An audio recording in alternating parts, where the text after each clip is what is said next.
this is The Last Word, and I'm Maria Shakil.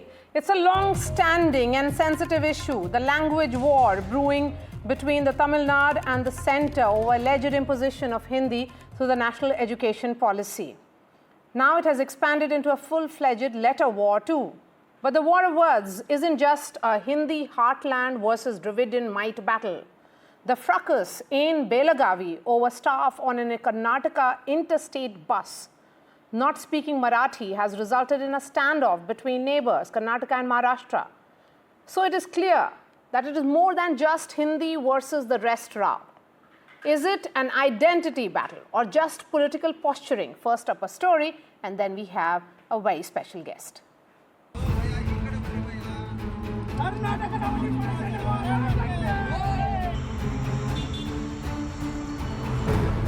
A state of war across the Dravidian heartland, stretching into Maratha and Kannada territory.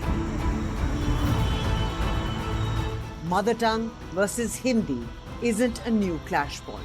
But with the rise of the BJP, a party with deep roots in the Hindi heartland, the Saffron Party versus opposition acrimony is once again taking on linguistic hues.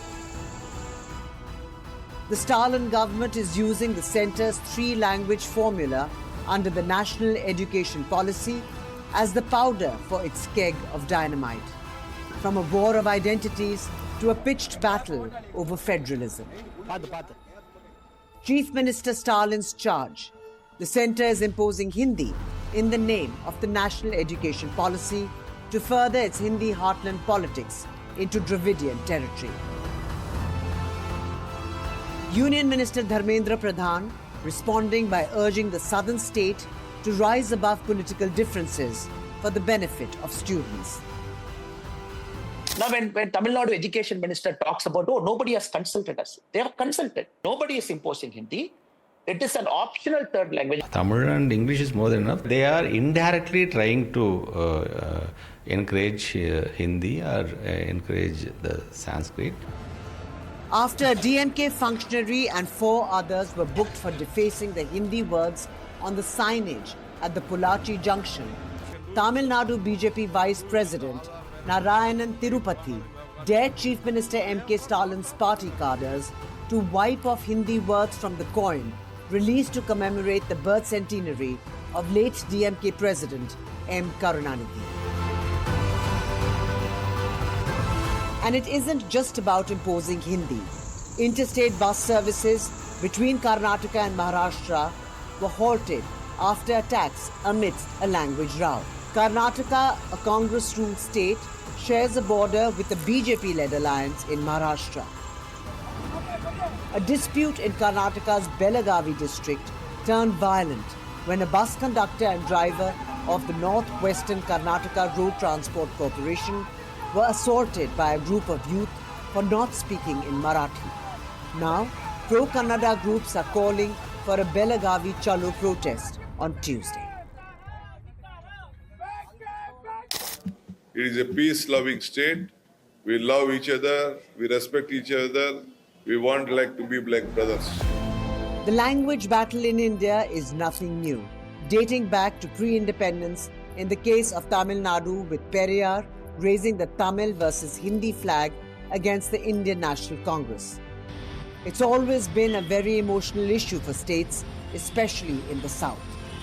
Will both sides be able to find middle ground in the name of education? With Shrishti Shankar, Bureau Report, NDTV.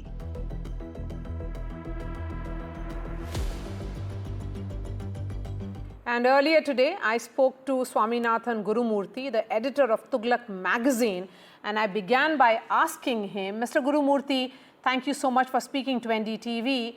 My first question is that we are in the middle of what is being seen as a massive centre versus state, the Tamil Nadu government language war. And the centre is, of course, saying that there is no push for some kind of Hindi language, but the state government is also has taken a hard stand.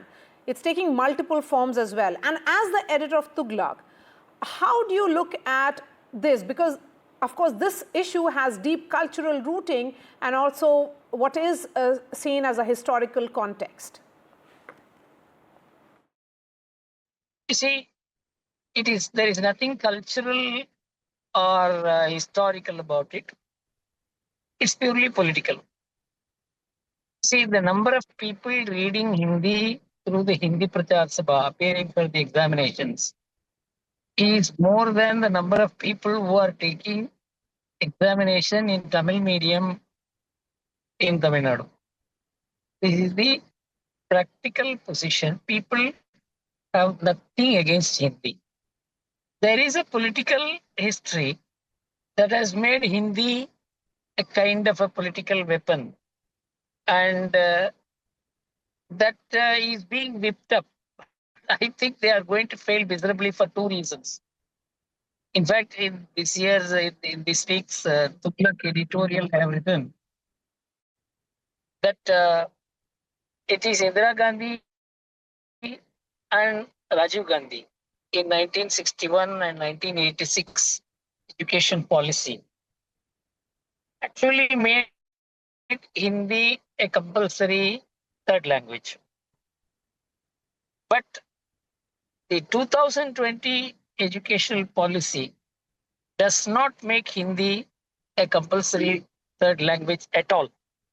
The third language is any Indian language. In fact, the DMK, I don't think in the DMK anybody has read this policy. I don't think they read anything at all.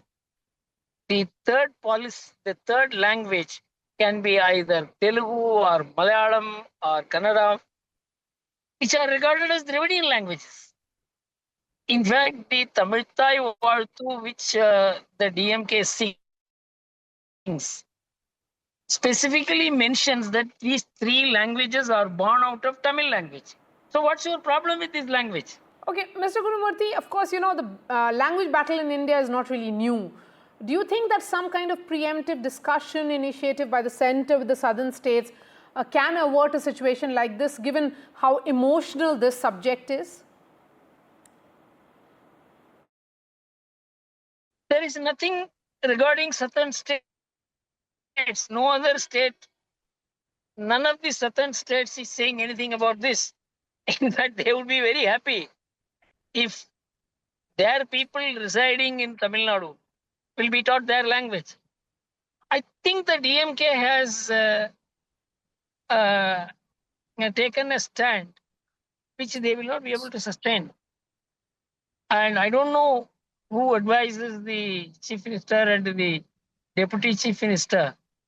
And I think it's a huge problem. It's going to be a huge problem for them. So why should the central government go and say, we are not imposing Hindi and get into trouble?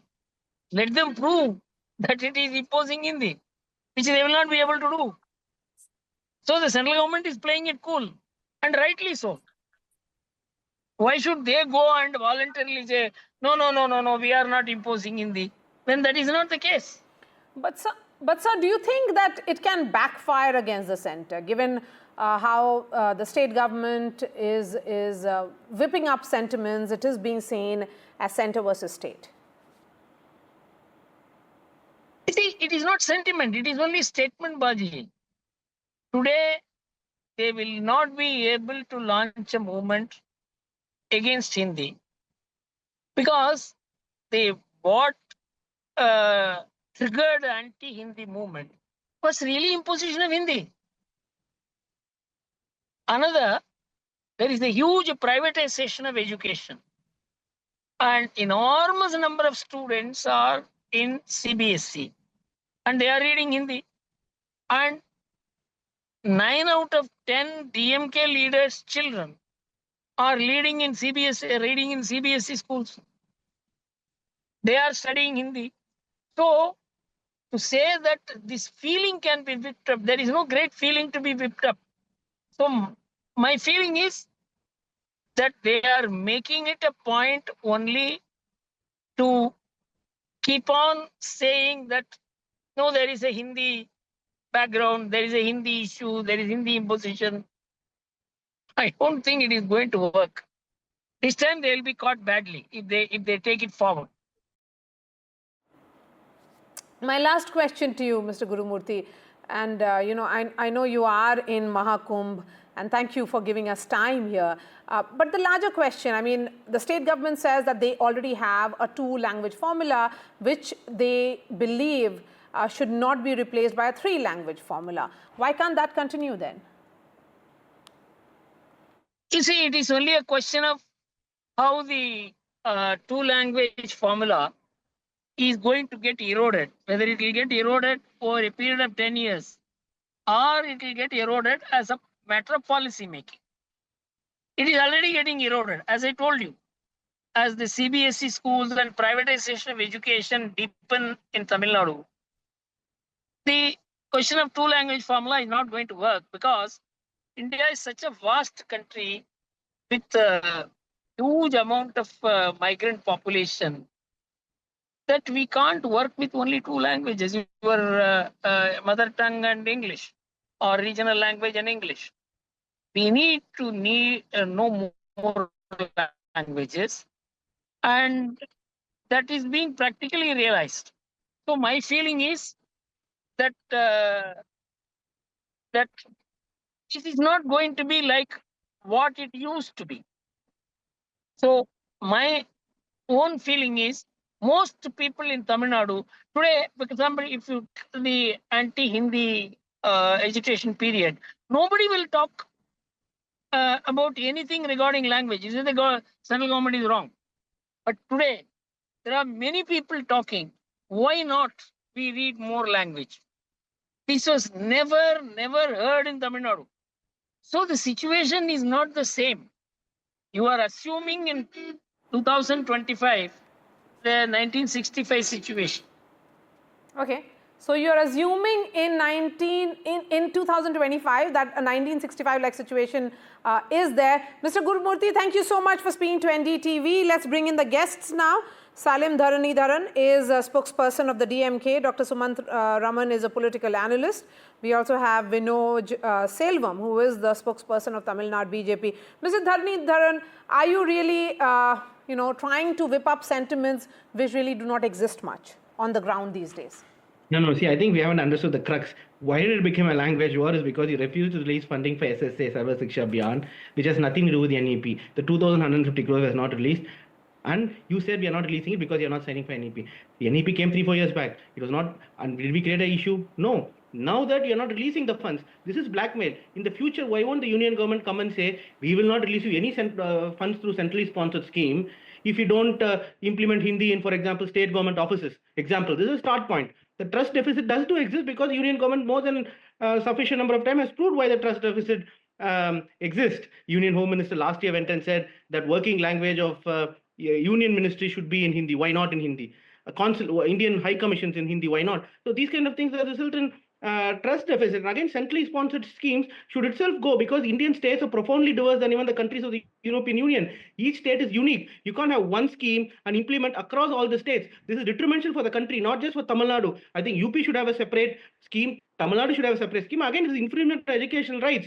See, I think I take offense on Gurumurthy for saying in DMK we don't read. I have written about 4-5 dozen editorials in Hindu, Times of India, all leading dailies, even international dailies. So I've clearly argued that the NEP, the problem is 2 Indian languages the problem. Why not a foreign language? Why not a foreign language? Though we are for 2-language policy, assume that we are for it. So if there are 3 languages, why not any 3 languages, right? Why 2 Indian languages? That's the problem. That is indirect imposition of Hindi because resources allocated in this country for education is very low and for language. So indirectly what happened is that it will be Hindi imposition. For example, in UP there are 20,000 government schools. Into 3 per school, it's about 60,000 teachers. An interesting point has been made by Dr. Sumant Raman in the article that he has written. He says how this standoff is actually denying government school children their right to education in many ways. And that's a fine point that you have made, Dr. Sumant Raman. That, what is at stake here is the future of children. And that certainly, they seem to be the collateral, and both the sides are indulging in what is being seen as pure politics. Look, Maria, the issue is very simple. The government is justified in saying, give us the money. There is no legal requirement to accept the 3-language formula. If this money is intended for Samagra Shiksha Abhiyan, the government is justified in asking for the money. If it is for the PM Shri schools, then they are not, because Tamil Nadu is not willing to sign the MOU for the PM Shri schools. Now the question is, the center is also not, the letter by Union Education Minister Dharmendra Pradhan is suitably vague. It does not say explicitly that these funds are not actually meant for Samagra Shiksha. At the same time, it does not speak about the withholding of funds as the signing of the acceptance of the three-language formula as a legal prerequisite. There is no legal mandate for any state in the country to accept a three-language formula. So that is why I'm calling this politics. Neither is the state government going to court and saying that, look, this is money which is owed to us, you have got no right to withhold it. Nor is the center willing to categorically say why they are withholding the money. So what is the purpose of this, except net result is that those poor students in the government schools who should get educational, better infrastructure, smart board, digital panels, and so many other benefits will be denied these benefits for some more time. So who is going to be the loser? They are the only losers. The political parties are playing a game, tossing the ball between one another. For the DMK, it is perfectly fine, because it is giving them a diversion from the issues of the day, and very importantly, it helps them raise emotions on their favorite topic, which is protection of Tamil language. For the BJP, it is helpful because it pits them as the primary challenger to the DMK, and the DMK also has the added benefit of, by showing the BJP bogeyman, it consolidates their minority vote. It's a win-win for both sides. That is why I wrote in my article, the only losers are the poor students in the government schools in Tamil Nadu. But you make another very interesting point here, sir, and that this is some kind of, DMK seems happy to play along as it helps consolidate its minority vote bank by raising the BJP bogey. So everything is being done purely keeping in mind the elections which are going to take place in the state next year. I mean, so there Absolutely. is no... Yes. Let me ask you one question, Maria. In August 2024, the Tamil Nadu government writes to the center stating that we are willing to sign this PM Shri schools MOU only if NEP is dropped from that, the acceptance of NEP is dropped from that proposal. That was August 2024. So now we are in February 2025. What has happened since then? Neither has the center given a clear direction on whether they are willing to sign that MOU, nor has the state said, look, what is happening? Why are you not releasing our funds? So this is a clear political, I would call it a game and a drama between these two parties, basically to benefit each other politically. Nothing more. I don't see this as a real, genuine issue at all. Yes, but then the argument can also be taken in this direction, Mr. Selvan, that what the center is doing here, what your party is doing is actually correct. I mean, they are giving more options to the students. Then why should they be denied this option if the students in all the neighboring states are having that choice of learning three languages? Any Absolutely. three languages. Ma'am, we do not live in 1968, 1975 anymore. We have come a very long way. Even the mentor of the DMK, one of the founding members, Anna, in his olden days, had mentioned that if the rest of the country is willing to adopt the three-language formula, then Tamil Nadu is also ready to do the same. But today, unfortunately, in Tamil Nadu, all the schools run by the owners of DMK. You know, DMK is like a private limited company, and all the owners of DMK invariably run education institutions. And these all happen to be CBSE schools. And all these CBSE schools have a three-language formula already being implemented. So what the DMK fears is that now if the new education policy is brought into Tamil Nadu, then even the government schools will start to have the same three-language formula. And if the PM Shri scheme is being implemented, then the government school standards gets upgraded. That is the whole idea. They'll have nice labs, better computers, AI labs is going to be introduced, better sporting facilities. So the central government wants to improve the standard of the government schools where the majority of the population, the poor students, are going for their education. So when this happens, naturally, who's going to be the loser? The private schools. And these private schools are owned by DMK. So there is a very big monetary angle also involved as to why the DMK is opposing to this being implemented in Tamil Nadu. Moreover, right now, as Sri Sumant C. Raman sir also had mentioned, there are too many ongoing problems in Tamil Nadu, and DMK wants to divert that. Every time the DMK takes up the Hindi row, it is understood that the Tamil Nadu is going through a very bad crisis. Today, the problem of women's safety is a major issue. The problem of drug abuse is a major issue. And the government is absolutely clueless as to how to control these. So they've taken up the word Hindi. A quick response from you, Mr. Dharanidharan, and then I'll give the last word to Dr. Raman. Madam, this law, like this law and order, even the NCRB data released by the union government says under DMK, the law and order situation in Tamil Nadu has improved. In Haryana, one leader is accusing other leader should be removed from the party because he has committed a crime against women. 154 sitting BJP MPs have committed crime against women. That apart, I'll tell you, when it comes to outcomes under Sarva Shiksha Abhiyan for government schools, Tamil Nadu ranks number 5. Tamil Nadu has the highest percentage of government schools with computer labs. It's only the BJP ruled states such as Gujarat, Madhya Pradesh, Uttar Pradesh that come at the last when it comes to outcome decided under SSA. I'm not saying it, union government data is saying it. Now coming back, in Tamil Nadu has never been a situation. Let me complete. Let me speak. I never interrupted you. I never interrupted you. Studying in government schools. Why are you putting them in private schools? Can you keep quiet? Then you justify it. Then you come out and justify and say these standards are your good. data is saying it. Don't interrupt me. Sorry, I have to intervene. I don't want to be interrupted. You need to prove it. I don't want to be interrupted. See, I'll tell you one more thing. Can I come in? Yes, See, go ahead. Tamil Nadu has the best education system compared to every other state. Now, coming to three language policy in private schools, every school in Tamil Nadu since 1950s itself, options were available. People can choose Hindi or French or Sanskrit. We are only against imposition. Every private school has been having it since 1950s. It is not something new. We are only against imposition, right? So now, 3 language policy to 20,000 schools in Uttar Pradesh, 3 teachers per subject, 20 subject translates to 1.2 lakhs language teachers. 10 lakh salary per each of them is 1 lakh 20,000 crores. Okay, I just have time for Dr. Raman. Dr. Raman, the larger question here is that, language, because it's part of our identity, it is the connect between various communities. That is the reason why it's not limited to only what we are seeing play out here. There is something which is happening between Maharashtra and Karnataka as well. Why is it expanding so much? But again, it's historic. It has a historical context. No. There are political parties that try to unite people, and there are political parties that try to divide people. Sadly, in Tamil Nadu, both the BJP and the DMK are political parties that survive and thrive by dividing people. Let me ask Mr. Dharanidharan to answer one question. If they are so much committed to a 2-language policy, why do the DMK leaders in the dozens of schools that they run CBSE schools teaching Hindi? Please answer that. And why should this... Look, I am not in support of 2-language or 3-language formula. That's a separate issue.